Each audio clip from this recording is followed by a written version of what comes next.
The morning my daughter-in-law called to tell me I was expected at Thanksgiving, I was standing in the garage holding a cardboard box filled with my late husband's fishing tackle. That's how she said it. Expected. Not invited. Not, we'd love to have you. Expected. Like I was a piece of furniture that needed to be moved from one room to another on a schedule she'd already set. I set the box down on the workbench.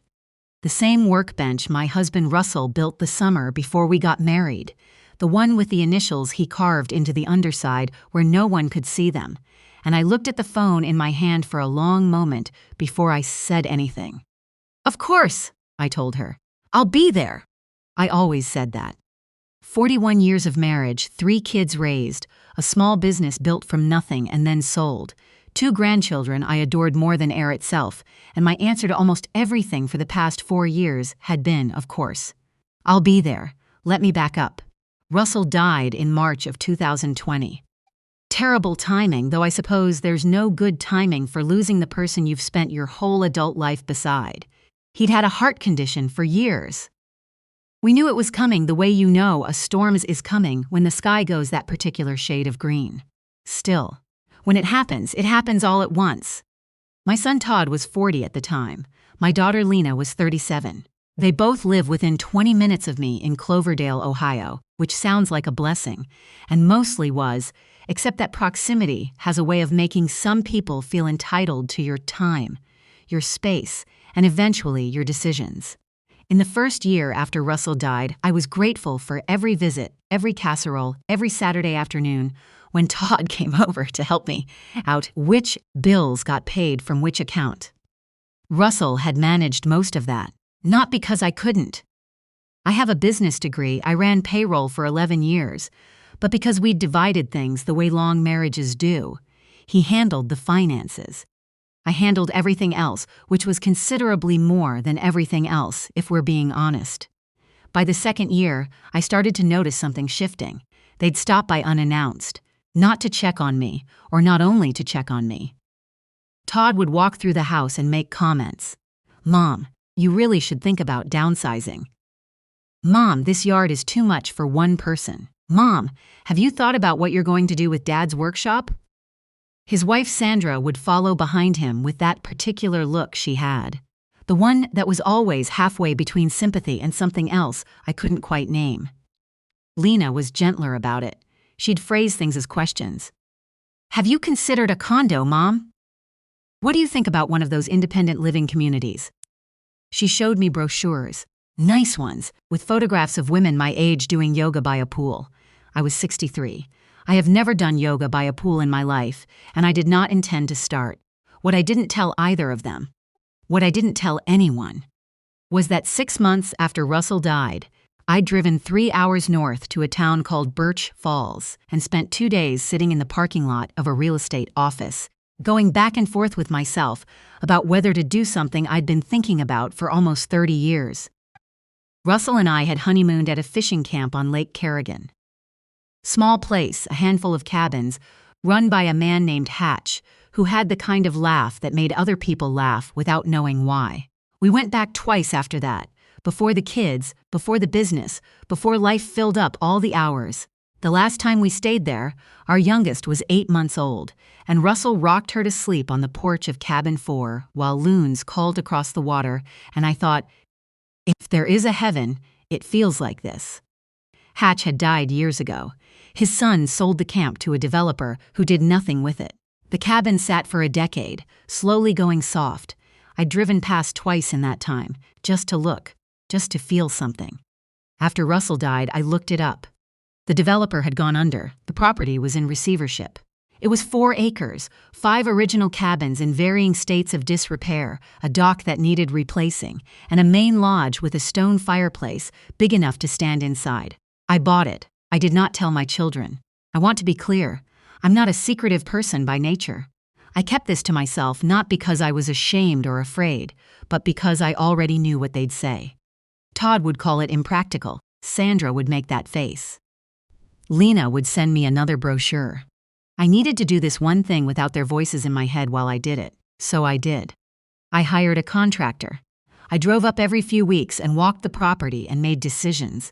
I hadn't realized I still knew how to make. The dock was rebuilt first because I needed to be able to walk out over the water. Then the main lodge roof. Then, slowly, the cabins. I wasn't in a rush. I had Russell's life insurance, which I'd been careful with, and I had savings, and I had more energy than anyone seemed to think I had, living alone in a house full of his fishing tackle and my containers of black coffee every morning. None of this would matter except for what happened in October. Todd called to tell me that Sandra had decided to host Thanksgiving at their house that year, and that Sandra had also decided to make it a proper event this time, which apparently meant catering from a restaurant in Columbus called Astor Lane, which I later looked up and found charged $48 per person for a holiday package. They were expecting 18 people, immediate family, some of Sandra's relatives, a few neighbors. Then Sandra got on the phone. She'd apparently been listening. And she said, very pleasantly, that since it was going to be such a big gathering, they were hoping I could contribute toward the catering. She used the word contribute. What she sent me 2 days later was a Venmo request for $432 for my own Thanksgiving dinner at my son's house, where I was expected. I looked at that number for a long time.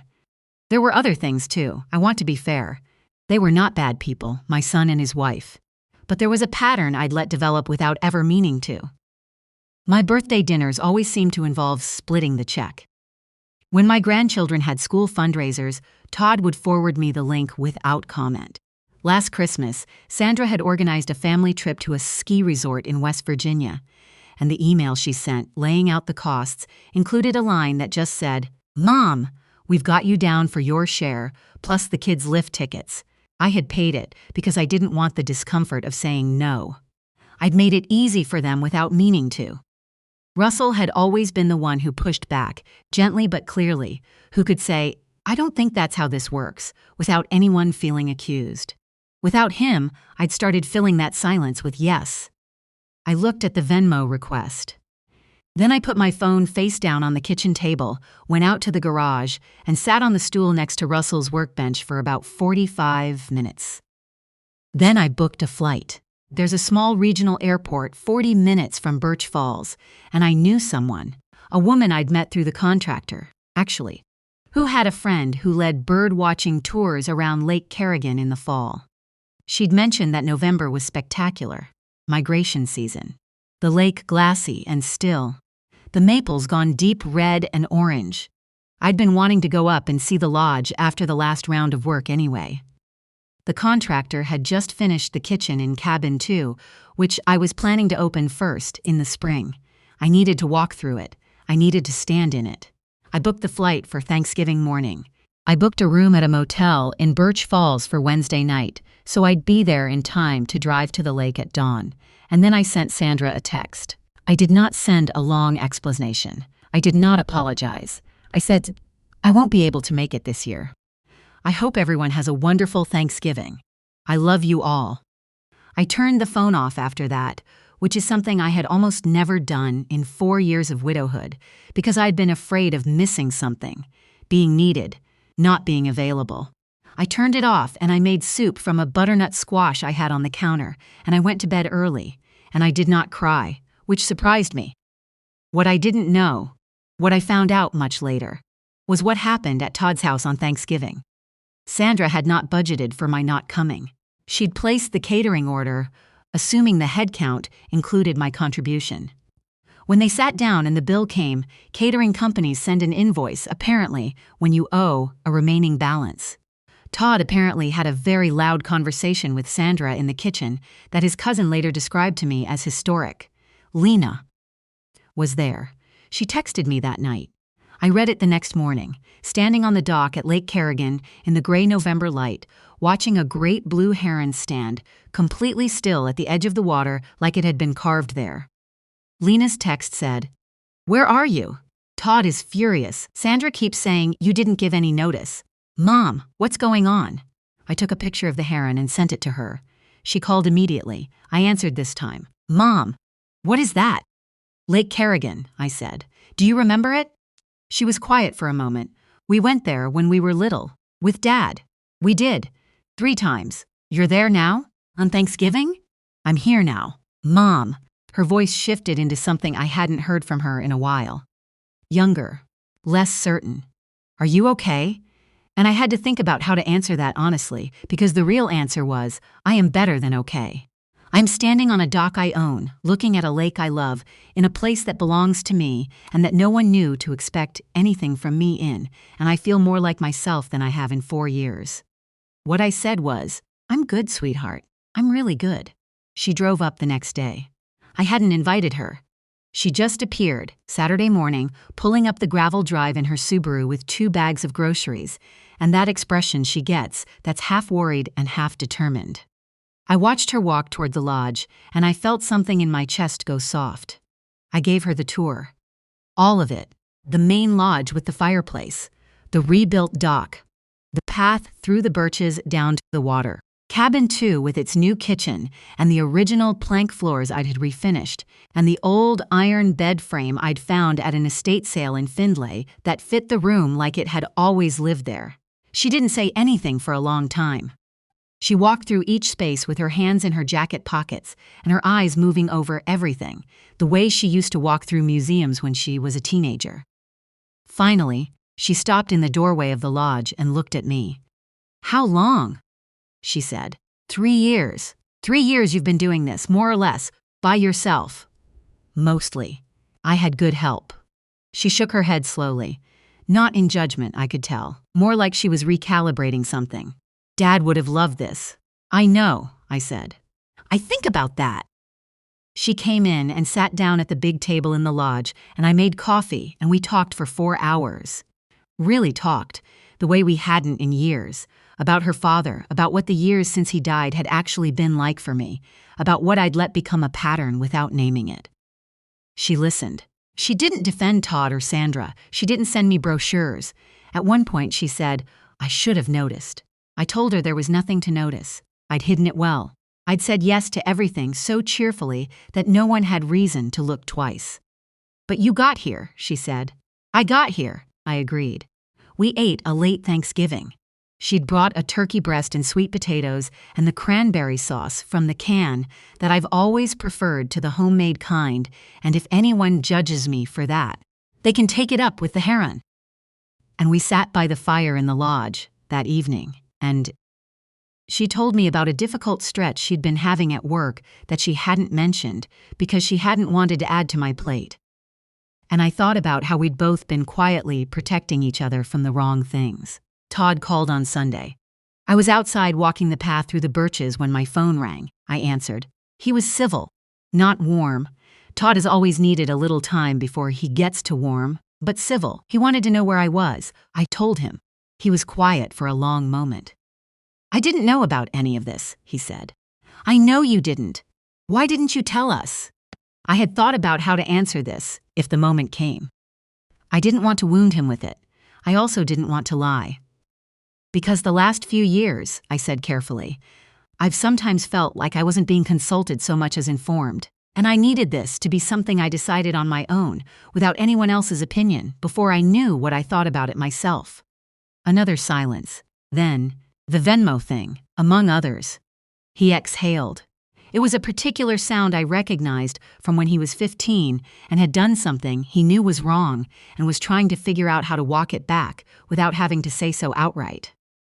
Sandra organized that. I know she did, I said. And you let her.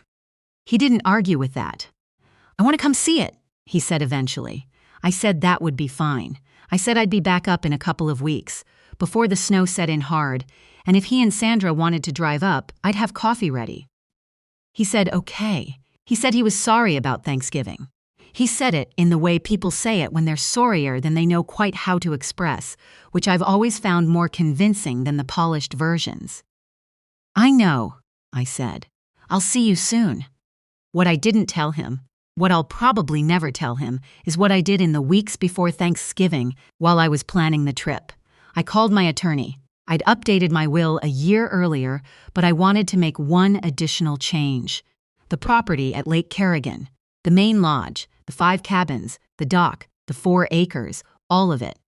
I established a separate trust with instructions that it could never be sold without a unanimous decision among all three of my children, including Lena, who had always been the steadiest one.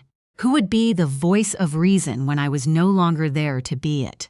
But I also added a provision that the lake house could be made available to my grandchildren, Todd's 2 kids, Lena's daughter, as a gathering place, a constant, something that would stay in the family, not because of obligation but because of love, the way Russell and I had always intended for our things to go. Not to fund anyone's convenience, not to pay for anyone's catering, to be a place. I'd also, quietly and without announcement, set up 529 accounts for each of the 3 grandchildren. Whatever I might have contributed to Thanksgiving dinners and birthday dinners and ski trips over the past few years, I'd been putting aside instead, and I'd put it somewhere that would matter. My attorney helped me structure it so it was clear and clean, and there was nothing they needed to do or say to receive it. It was just there, waiting. The morning I flew back to Cloverdale, I walked out to the dock one more time.